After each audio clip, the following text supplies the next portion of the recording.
Los Angeles நகரிலிருந்து 6 மணி நேர பயணத்தில் இருக்கும் பிக் ஐலாண்ட் உழவர் சந்தைக்கு சென்றால் அங்கே தமிழர்களுக்காக ஒரு மாபெரும் பேரதிர்ச்சி காத்திருக்கிறது. உலகச் சந்தையில் பல பில்லியன் டாலர்களை குவித்துக் கொண்டிருக்கும் அந்த பொருள் வேறொன்றுமில்லை, எந்த பராமரிப்புமின்றி நம் வீட்டு முற்றத்தில் வளரும் அதே முருங்கை மரமும் மஞ்சள் செடியும் தான்.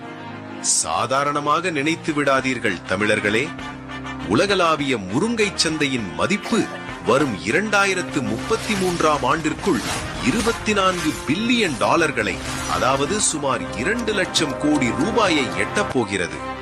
இந்த மாபெரும் சந்தையை அமெரிக்கர்கள் எப்படி பிடிக்கிறார்கள்?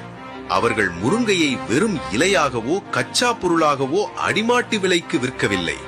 அளவை விட தரமே முக்கியம் என அதனை அதிக லாபம் தரும் மதிப்பு கூட்டப்பட்ட பொருளாக மாற்றி உலகிற்கு விற்கிறார்கள். நன்றாக கவனித்துக் கொள்ளுங்கள்.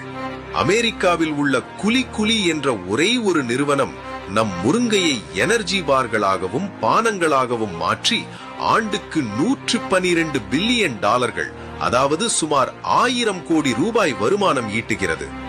முருங்கை விதையிலிருந்து எடுக்கப்படும் பென் ஆயில் இன்று ஐரோப்பிய சந்தைகளில் விலைமதிப்பற்ற அழகு சாதன பொருளாகவும் தோல் சுருக்கத்தை போக்கும் கழிமங்களாகவும் பல ஆயிரங்களுக்கு விற்கப்படுகிறது.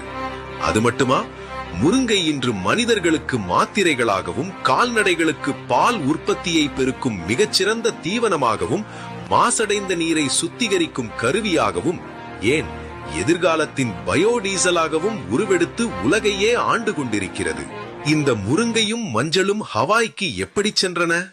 பல்லாயிரம் ஆண்டுகளுக்கு முன் பழந்தமிழர்களின் கடல்வழி வர்த்தகத்தால் பிலிப்பைன்ஸ் வழியே பசிபிக் பெருங்கடலை கடந்து சென்றன. தமிழர்களின் சொல்லான முருங்கைதான் பிலிப்பைன்ஸ் மொழியில் இன்று மலுங்காய் ஆக நிற்கிறது. அதைவிட பெரும் ஆச்சரியம், உயிரற்ற அந்த எரிமலை பாறைகளில் அவர்கள் எப்படி விவசாயம் செய்கிறார்கள்?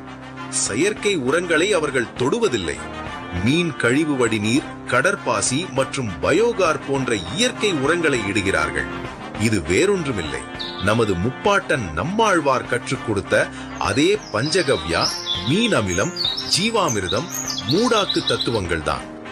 மலடான மண்ணை வளமாக்கும் நம் தாத்தா நம்மாழ்வாரின் அறிவியலை அமெரிக்கர்கள் இன்று தங்களின் பெரும் மூலதனமாக பின்பற்றுகிறார்கள்.